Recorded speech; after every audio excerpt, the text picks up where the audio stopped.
Social മീഡിയയും cinema ലോകത്തെയും ഒരേപോലെ പിടിച്ചുകുലുക്കിയ ഒരു വൻ വിവാദത്തിനാണ് കഴിഞ്ഞ കുറച്ച് ദിവസങ്ങളായി നമ്മൾ സാക്ഷ്യം വഹിച്ചുകൊണ്ടിരിക്കുന്നത്.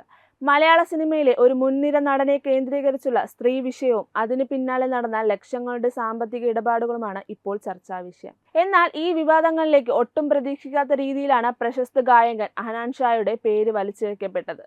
ചില ഇൻസ്റ്റഗ്രാം അക്കൗണ്ടുകൾ വഴി ഹനാൻ ഷായ്ക്കെതിരെ ഗുരുതരമായ ആരോപണങ്ങളാണ് ഉയർന്നു വന്നത്.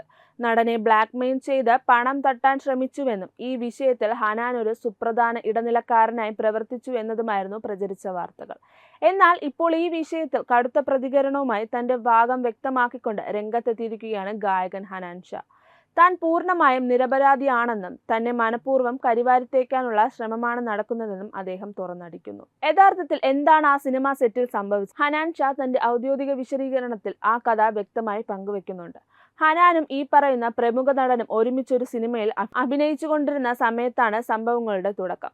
ആ സമയത്താണ് എന്റെ കാസറ്റ് എന്ന പേജിലൂടെ ഹക്കീം എന്ന വ്യക്തി ഈ നടനെതിരെ ഒരു സ്ത്രീയുമായി ബന്ധപ്പെട്ട ഗുരുതരമായ ആരോപണം ഇൻസ്റ്റഗ്രാമിൽ പോസ്റ്റ് ചെയ്യുന്നത്. ഈ പോസ്റ്റ് സിനിമാ സെറ്റിലാകെ വലിയ പരപ്പരപ്പ് സൃഷ്ടിച്ചു. എന്നാൽ ഹക്കീമുമായി നേരിട്ട് ബന്ധപ്പെടാൻ നടനോ അദ്ദേഹത്തിന്റെ മാനേജർക്കോ സാധിച്ചില്ല. ആ സിനിമാ സെറ്റിൽ ഹക്കീമിനെ സോഷ്യൽ മീഡിയയിൽ ഫോളോ ചെയ്യുന്ന ഒരേയൊരു വ്യക്തി ഹനാൻ ഷാ മാത്രമായിരുന്നു. അതുകൊണ്ട് തന്നെ ഈ പ്രതിസന്ധി ഘട്ടത്തിൽ നടനും മാനേജറും സഹായം അഭ്യർത്ഥിച്ചത് ഹനാന്റെ അടുക്കലേക്ക് എത്തുകയായിരുന്നു. താൻ ഈ വിഷയത്തിൽ നിരപരാധിയാണെന്നും പ്രശ്നം പരിഹരിക്കാൻ സഹായിക്കണമെന്നും നടൻ ഹനാനോട് ആവശ്യപ്പെട്ടു. നടന്റെ അഭ്യർത്ഥന മാനിച്ചാണ് ഹനാൻ ഷാ ഹക്കീമുമായി ബന്ധപ്പെടുന്നത്. അവിടെ വെച്ചാണ് കളി മാറിയത്. നടനെതിരെയുള്ള ഇൻസ്റ്റഗ്രാം സ്റ്റോറി ഡിലീറ്റ് ചെയ്യാനും പരാതിക്കാരിയായ സ്ത്രീയെ കൊണ്ട് കേസ് പിൻവലിക്കാനും ഹക്കീം വലിയൊരു തുക ആവശ്യപ്പെട്ടു. കൃത്യമായി പറഞ്ഞാൽ 25 ലക്ഷം രൂപ. ഈ തുക നൽകിയാൽ ഇനി മേലാൽ ഈ നടനെതിരെയോ സിനിമയ്ക്കെതിരെയോ യാതൊരുവിധ പോസ്റ്ററുകളും ഉണ്ടാവില്ലെന്ന് ഹക്കീം ഉറപ്പു നൽകി. ഹനാൻ ഈ വിവരം നടനെയും മാനേജറെയും അറിയിച്ചു. നാണക്കേട് ഒഴിവാക്കാൻ അവർ ആ തുക നൽകാൻ സമ്മതിക്കുകയും ചെയ്തു.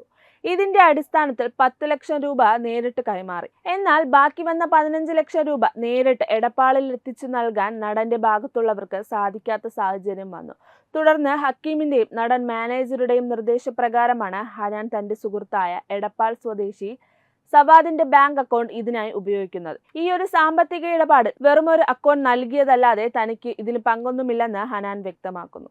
താൻ ഹക്കീമുമായി ചേർന്ന് പണം തട്ടിയെടുത്ത് എന്ന രീതിയിലാണ് ഇപ്പോൾ സോഷ്യൽ മീഡിയയിൽ വ്യാജ പ്രചരണങ്ങൾ നടക്കുന്നത്.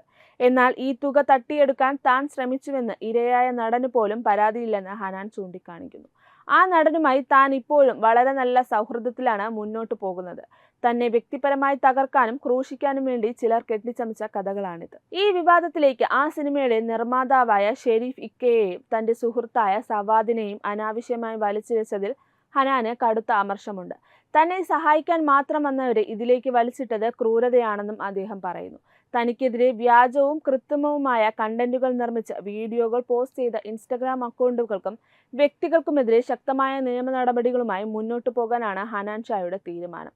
ഒരു സിനിമാ സെറ്റിൽ വെച്ചുണ്ടായ പ്രശ്നത്തിൽ സഹപ്രവർത്തകനെ സഹായിക്കാൻ മുന്നിട്ടിറങ്ങിയ ഒരു ഗായകൻ ഒടുവിൽ വലിയൊരു ബ്ലാക്ക് മെയിലിംഗ് കേസിലെ വില്ലനായി ചിത്രീകരിക്കപ്പെടുന്ന അവസ്ഥയാണ് ഇവിടെ കാണുന്നത്. സോഷ്യൽ മീഡിയയിൽ വരുന്ന വാർത്തകളുടെ യഥാർത്ഥ വസ്തുതകൾ തിരിച്ചറിയാതെയാണ് പലരും ഇത്തരം വ്യാജ പ്രചരണങ്ങൾ ഏറ്റുപിടിക്കുന്നത്.